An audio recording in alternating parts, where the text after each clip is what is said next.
আবার যখন খালের দোকানে চলে যাই তখন তারা চলে যায় কোথায় সমিতি পাড়ার দিকে।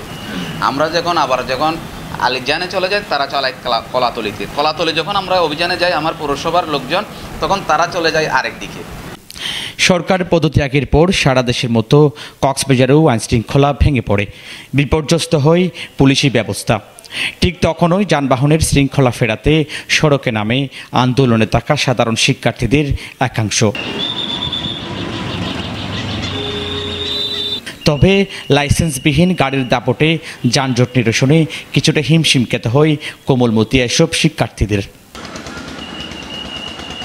তাহলে সেক্ষেত্রে দেখেন ওটাও বন্ধ রয়েছে, তাইলে অনেকে আবার পারতেছে না, ওটাও ঠিক। তবে আলটিমেটলি শিক্ষার্থীরা এটা আটকাতে পারবে না বা পারেও না, কারণ তাদের এক্সপেরিয়েন্স নাই। তবে যে আমি একা জানলে হবে না, হয়তো আমার এখানে আমি কাজ করছি বিধে আমার অনেক কিছু জানা আছে। থানায় ফিরেছে পুলিশ। সোমবার সড়কে নামে ট্রাফিক বিভাগ। এই দিন ট্রাফিকের এসপি স্বীকার করে বলেন, কক্সবাজার পৌরসভা প্রয়োজনের চেয়ে বেশি লাইসেন্স দিয়ে কক্সবাজারকে বানিয়েছে টমটমের রাজধানী।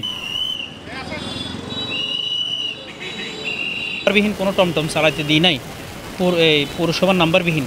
এই সুযোগে একটা চক্র একটা কিছু ফেক নাম্বার প্লেট তৈরি করে দিছে, এইগুলো আমরা ধরেছি এবং ধরে আমরা পৌরসভার সাথে যৌথভাবে আমরা সেগুলোর একটা সিস্টেমে নিয়ে আসছি যেন এগুলো চলতে না পারে।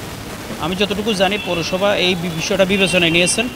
সূত্র বলছে, কক্সবাজার শহরে ৩,০০০-এরও বেশি লাইসেন্সধারী টমটম আছে।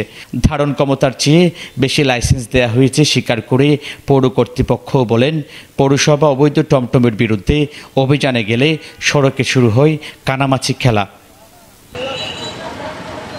আমাদের কক্সবাজার পৌরসভার লাইসেন্সধারী টমটম হচ্ছে ৩,০০০। আমাদের কক্সবাজার শহরে ৬-৭-৮ মতো গাড়ি চলে। আমরা এখান থেকে দৌড়ি, ট্রাফিক বিভাগ দৌড়ে আবার জরিমানা করে, তারা আবার জরিমানা দিয়ে ২-১ দিন লুকিয়ে রাখে, আবার বের করে। এখন আমরা মনে করেন আমার এই যে পালের দোকান ভুঙ্গাসতলায় আমরা যদি ধরি, তারা চালায় বেরিয়ার ক্যাম্প। আবার যখন খালের দোকানে চলে যাই তখন তারা চলে যায় কোথায় সমিতি পাড়ার দিকে। আমরা যখন আলিজানে চলে যাই তারা চালায় কলাতলি যখন আমরা অভিযানে যাই আমার পৌরসভার লোকজন তখন তারা চলে যায় আরেক দিকে। আমাদের শহরটা হচ্ছে 12টি ওয়ার্ডে। আমরা তো একই সময় 12টি ওয়ার্ডে অভিযান চালানোর মতো আমাদের জনবল নাই। আমাদের লাইসেন্স শাখায় সর্বোচ্চ লোকসংখ্যা হচ্ছে, আপনি গিয়ে দেখতে পারেন, 10 থেকে 12 জন। এভাবে ট্রাফিক বিভাগ ও পৌরসভা পাল্টাপাল্টি দুষ চাপিয়ে চলছে শহরের টমটমগুলো। তবে উভয়ে চান সড়কে শৃঙ্খলা ফেরাতে।